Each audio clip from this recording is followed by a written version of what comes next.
Today's topic we have is bridging the gap between East and West, how to win hearts and minds in Western market. And let me tell first a little bit about who I am and where I come from, what is my background, and why I think I can give you insight into the topics. So my name is KHRAMTSOVA. I'm a business development person at Intenium, which is a European leader in casual gaming, in games targeted at females. Our slogan is for 1 billion female gamers. So before joining Intenium, I was a managing director of a huge company in Ukraine, which is called Absolutist, a game developer who is still in existence. And before that, I started with the support team in the company. I moved through the whole ladder to be business development manager, to be marketing and sales director for the company, and finished my career in Absolutist with a CEO position. Since almost 5 years, I moved to Germany. I'm living there right now, and from my origins, I'm a Russian who lived for a long time in Ukraine, so I pretty much have seen a lot of Europe, and I also lived for a year in the United States, where I studied as a student. And by Western markets, I'm gonna be referring to European market, Russian markets, and American market. Okay, so Intenium is headquartered in Germany, in Hamburg, which is the second biggest city in the country and which is the media capital of the country. Intenium is founded since 12 years ago, and we always been doing casual games in a sense that these are games easy to learn but hard to master. We have, to this point, almost 40 downloadable titles developed in our portfolio and translated to many languages, including Korean, Japanese. Since 3 years, we started online multiplayer games, and so this time, again, we are focusing on the audience we know best, which is females. So we had Alamandi, we had Bonga Online, and the upcoming game we're gonna have, it's My Cupcake City. Okay, so to our topic, why is it so important? Well, on the internet, you always see this type of ads. The world needs people fluent in global business, and what does that mean? That means that it's not only the language, and not necessarily the language, but the variety of cultures, the variety of people we meet along the way that we have to understand in order to be successful in our careers. We often have this assumption that all the people around are just like us. They understand things just like us, and they act just like us, and they expect someone else to be themselves. But basically, there are a lot of difference. And in March, I had a private trip to the capital of Turkey, Istanbul, and this is the city which is situated on Asia and Europe.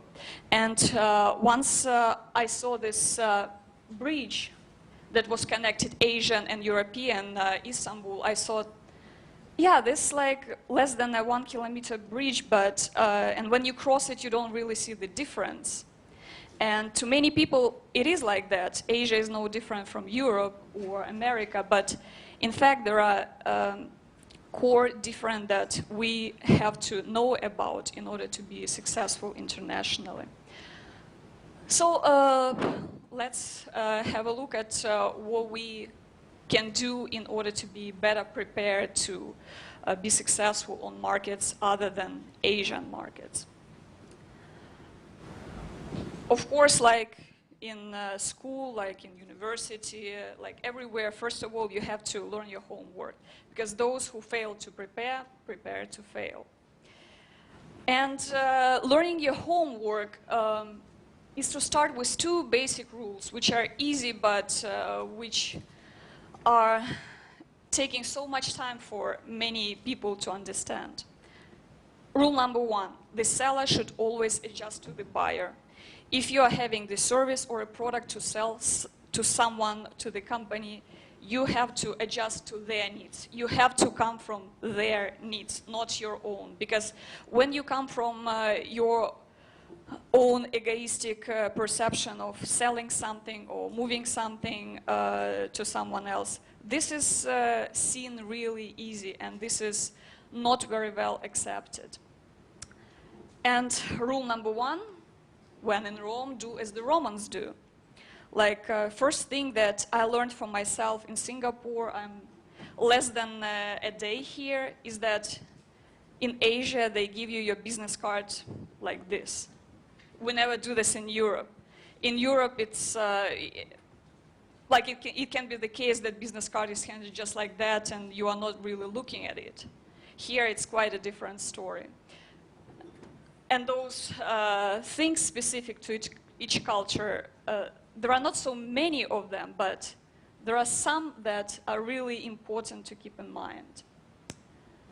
So let's have a look at what are the variables. I'm always talking here about different cultures, but what does that exactly mean? So, variable 1, the cultures can be divided roughly, of course, into those who are focused on deal and those who are focused on relationship.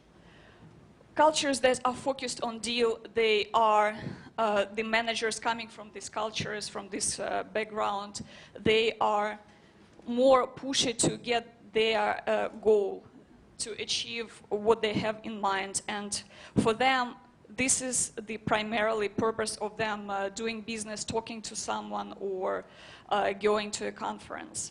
On the other end of the arrow, there is a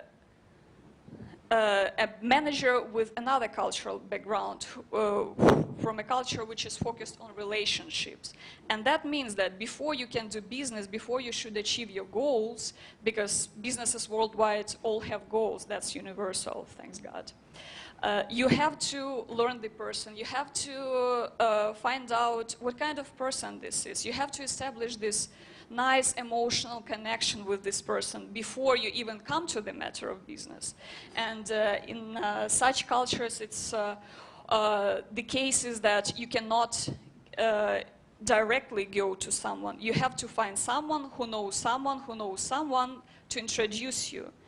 And this is the extreme case for Arab world. It's often the case in Asia, in cultures that are very focused on the hierarchy of things, on seniority. And there are, of course, countries in the middle where both things are kind of combining. To keep in mind also is that this division is not set in stone. Of course, if a manager from Germany is doing business with someone outside of Germany or inside, of course they also want to establish this closer relationship. But this is not on the first step. On the first step, you establish a business relationship, and then you go to develop it further. And that's the major thing to understand for people coming from Asian countries, because in my personal experience, that's not always the case, that they understand what drives their Western colleagues. And the majority of world markets, we should say, is relationship-centered, but the most revenue-generated markets are centered on deal. North America, Germany, Northern Europe, these are the top markets with top domestic products, and therefore you should consider apparently change your business style to this. And one of the key things that Asian managers tend to forget is that contracts for someone coming from North America or Europe is the basis set in stone. You cannot just put something into the contract and then have a dinner later and agree, you know what, we had this like 10-day delivery term, but let's do it 15. You know, it's not a problem. You know me, you know, like I'm a good guy. This is not the case for such cultures. And another thing is that for a number of Asian cultures, it's really hard to say no or say something that would disappoint your counterpart. And for Westerners, this is the totally wrong point. For them, they have to say no if they cannot deliver something, if they cannot achieve something. Because bad news is the absence of news. You cannot just use the wait period and think that the problem disappears by itself. You have to have clear communication. You have to learn how to say, no, I cannot do that, and I cannot set this deadline. And many people often consider it rude when people say no to them. But you should also understand that in deal-centered cultures, it is normal to say no, because saying no saves time and further efforts. Okay, variable number 2. Formal cultures, informal cultures. I think that's more or less self-explanatory. And informal cultures, it's the hierarchy that rules. You cannot just go directly to CEO. You should start with someone at the bottom and go up. Or you have to get introduced, while in North America, for example, you can just come to a person and say hi, without even saying, hello, Mr. this and that. This is the extreme way of informal culture. Of course, informal does not mean familiarity, which also is the case when some managers are falling into. Because this informal way of doing business is often perceived by people outside of the culture that you know, it's easier, the deal is in my pocket, so I also have to act like a buddy. And that's a major problem, because this seeming degree of informality is something which is part of the culture, but that does not suggest that you are automatically friends and that you have to become the body of the person. Another thing that often offends Asian managers when they work with time frames. For example, if you come to Italy, for them time is of not real importance. Or in Russia, it might be normal to be late for a meeting, even with the highest CEO.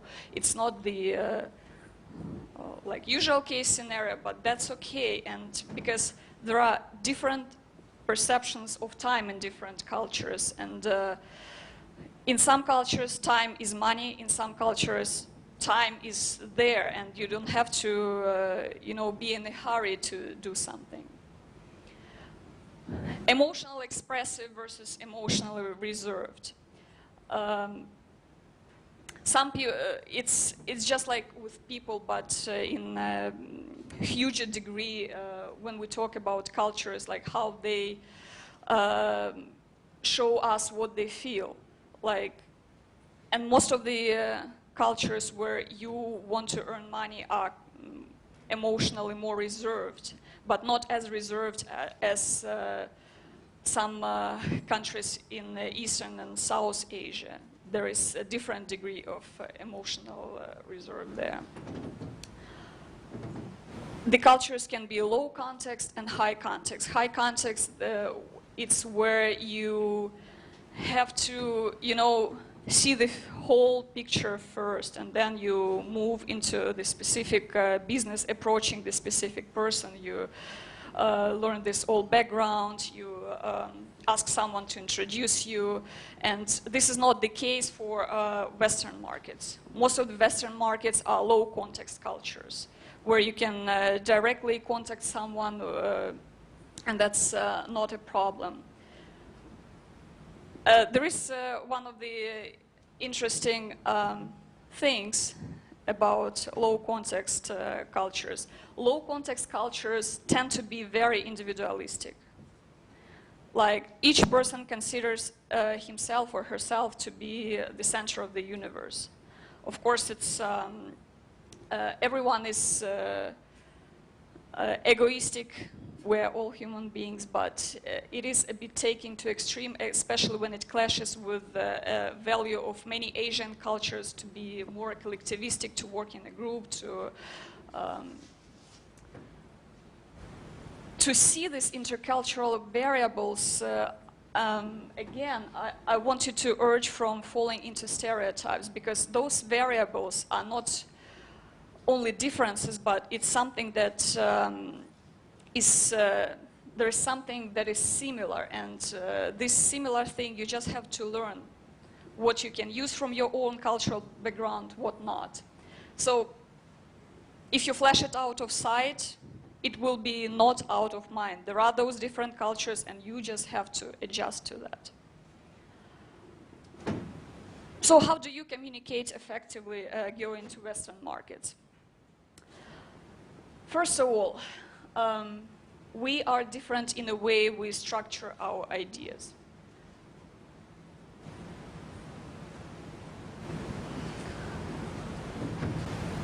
When someone is coming from an Asian background, this person would use quite a different way of structuring the ideas. Kaplan in 60s created this diagram which shows how we think, shows the rhetorics that each of us uses. For example, English and Germanic culture people, they are really more straightforward. They are bringing their idea up. They have really clear structure, introduction, main part, conclusion. Semitic cultures tend to have this zigzag in structuring of their thoughts.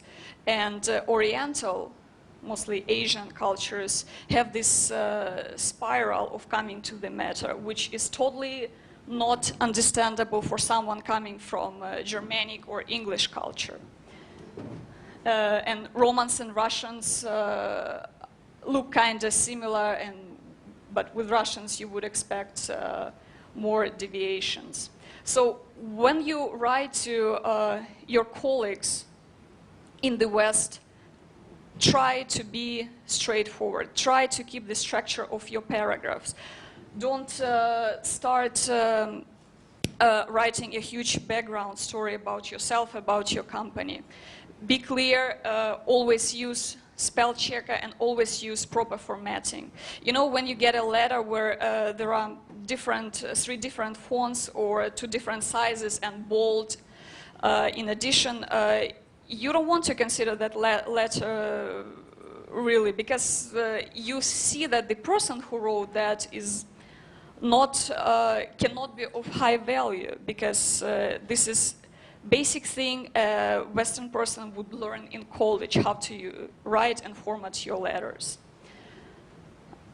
There is always also some creative writing, and I took this quote from an Indian company portfolio who said this. Well, Picasso would be really surprised to learn that he's compared with programming, and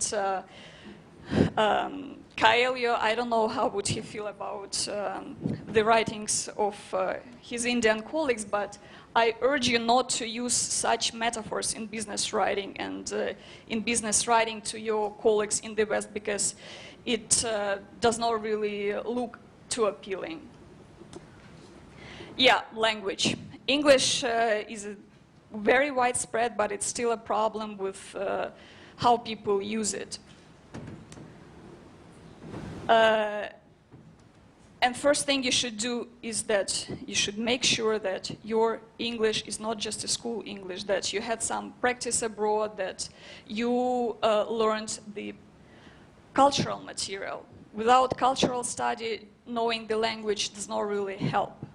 So letters to English speakers should be full with purpose, should be businesslike, and should go with the conventional greetings, with clear, crisp introduction, should clearly state your goal, and should conclude with a call for action. That's four major things where the majority of Asian managers that approach us on the West make mistakes. And in negotiations, it's totally how we structure our thoughts that's also very different. So before you go into negotiations with someone in the West, learn your homework, see what type of culture is there, how they used to express their ideas, what is appropriate and what is not. Because if you don't do that, zero sales, that's your result. And there is also nonverbal business behavior when how you look, how you touch, how you look at people, it is also very important. Personal space, that's the first convention where many people, including Russian, make a huge mistake. Like, for the majority of Westerners, this is where you should stand. If you stand closer, you are invading my personal space, and I don't feel myself comfortable. And I will try to avoid working with you because I used to keep people at this distance. Yeah. Body language. Like standing like this is considered very rude in most of the Western cultures. Standing in inappropriate clothes is also rude. Like, you cannot come, you better not come to a big Russian company or big German companies dressed in some slacks and Hawaiian shoes or shorts. That's totally inappropriate. And gestures, how you do gestures. Well, I don't know a lot of Asian gestures, but doing like this, for example, in Netherlands or Germany would say, he's crazy, she's crazy. And there are tons of gestures like that, and just be aware of them before you go into negotiations. Yeah, touching. Americans are coming to tapping your elbow or shaking your hand or giving a hug way faster than Germans or North Europeans who might never even come to that point. And here you should, the general rule, just look around if you are not sure how people behave in this situation. Eye contact is also very important. If you cannot keep eye contact, you might be considered unreliable or even someone with whom you should not do business at all. On the other extreme level, in Arab cultures, the look is too intense for a European. Then you consider yourself like you are stared at. And that would be very inappropriate, especially for females. Chronemics, it's how you perceive your time. Like, if you are at negotiations in Brazil or Spain or Russia, just relax. You know, they might be late, but for them it's not a sign of rudeness. It's just how they perceive their time. Okay, and let's see at some specific cases. So when you do business with Americans, just keep some things in mind. They are all coming to conferences or to talking to people with this let's do business attitude.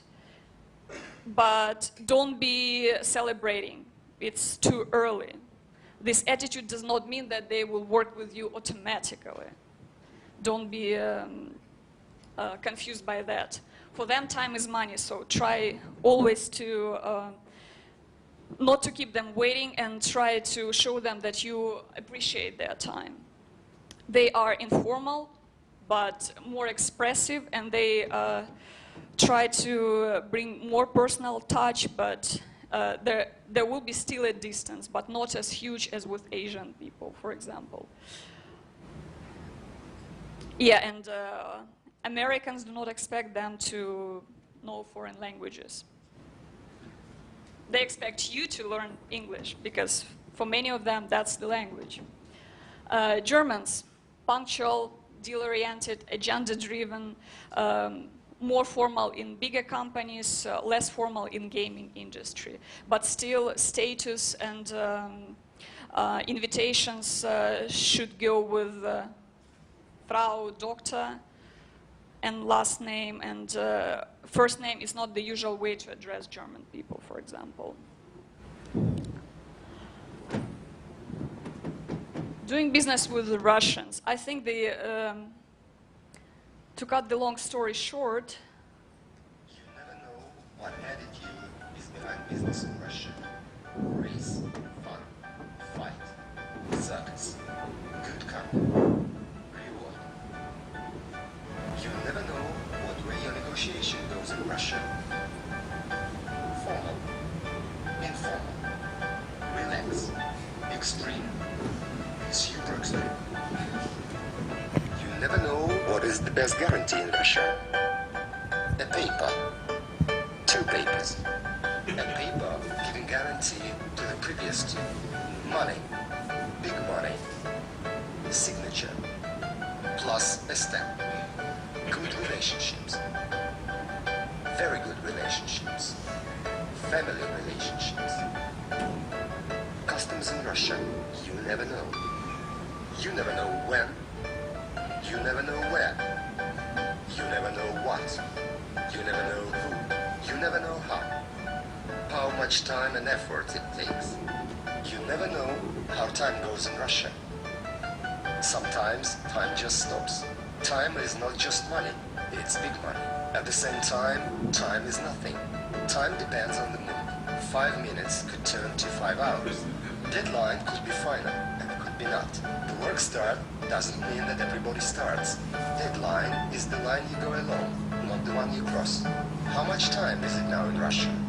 You never know how Russians finally manage to do it on time. Stuff in Russia, you never know. Who does the work? Who is responsible? Who will stay loyal? What is a Russian capable of? You never know what skills you will get making business in Russia. To get dressed warmer, to look deeper, to drink more, to sleep less, to speak Russian without accent.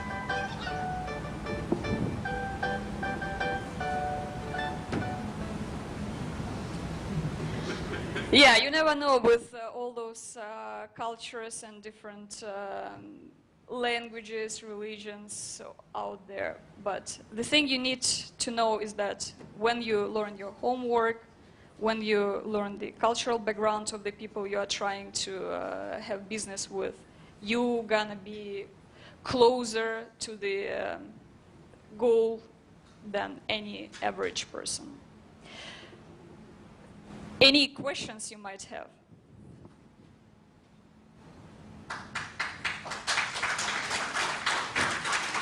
Thank you.